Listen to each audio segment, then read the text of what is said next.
गुजर रही है उम्र पर जीना अभी बाकी है। जिन हालातों ने पटका जमीन पर उन्हें उठकर जवाब देना बाकी है। चल रहा हूँ मंजिल के सफर में, मंजिल को पाना अभी बाकी है। कर लेने दो चर्चा लोगों को मेरे हार की, कामयाबी का शोर मचाना अभी बाकी है। वक्त को करने दो अपनी मनमानी, अभी मेरा वक्त आना बाकी है। जो लोग समझ बैठे मुझे लूजर, उन्हें अभी जवाब देना बाकी है। निभा रहा हूँ अपने जिंदगी का किरदार इस मंच पर, पर्दा गिरते ही तालियों की शोर सुनना अभी बाकी है। कुछ नहीं गया हाथ से, अभी तो बहुत कुछ पाना बाकी है। हमारी पृथ्वी पर जीवन भले सदियों से रहा हो, पर इंसानों के इतिहास में एक पैटर्न हमेशा से देखने को मिला। पुरुषों का बोलबाला और महिलाओं को सीमित दायरे में रखना।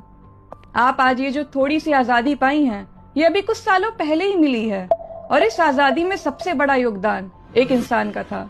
उनका नाम है डॉक्टर भीमराव अंबेडकर। अक्सर जब हम डॉक्टर बी.आर. अंबेडकर का नाम लेते हैं तो लोग उन्हें अपनी इमेजिनेशन में एक अनुसूचित जाति के नेता के रूप में देखते हैं, पर अगर डॉक्टर बी.आर. अंबेडकर न होते तो आप आज भी कैद जैसी जिंदगी जी रही होती। जब 1947 में देश आजाद हुआ, तब महिलाओं के पास बहुत सीमित अधिकार थे, पर बाबा साहब चाहते थे कि पुरुष और महिलाओं में बराबरी के अधिकार हो।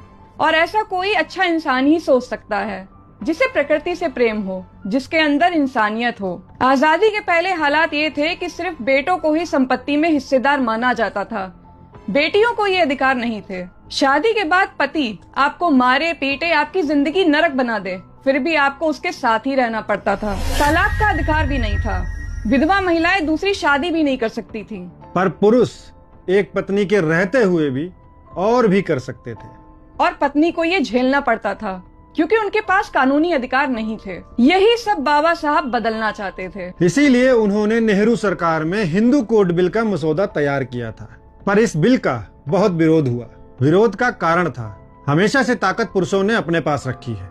उन्हें डर था कि इस बिल से महिलाओं को संपत्ति में हिस्से का अधिकार मिल जाएगा, तलाक देने का भी अधिकार मिल जाएगा, पुरुष कई शादियां भी नहीं कर पाएंगे और विधवा महिलाएं भी दूसरी शादी कर पाएंगी। इस तरह से कई अधिकार महिलाओं को मिल जाएंगे। कुल मिलाकर अगर महिलाएं ना करना सीख गईं, तो पुरुषों का उन पर से कंट्रोल खत्म हो जाएगा। पर बाबा साहब अड़े थे इस बिल को पास करवाने में। ऐसा कई अध्ययनों से पता चला है कि नेहरू जी विरोध को देखते हुए डर रहे थे, इसीलिए इस बिल को टाल रहे थे। अब यहाँ कोई साधारण नेता होता तो क्या करता? वो सोचता, अरे छोड़ो मुझे क्या, मैं तो देश का कानून मंत्री हूँ, मैं क्यों पंगा लूं। ज्यादातर लोग कुर्सी से चिपक जाते हैं। लेकिन बाबा साहब अलग ही मिट्टी के इंसान थे। उन्होंने इस बिल को अधिक समय तक टलने की वजह से मंत्री पद से इस्तीफा दे दिया। सोचिए, एक इंसान ने सिर्फ बदलाव के लिए इस देश का सबसे बड़ा पद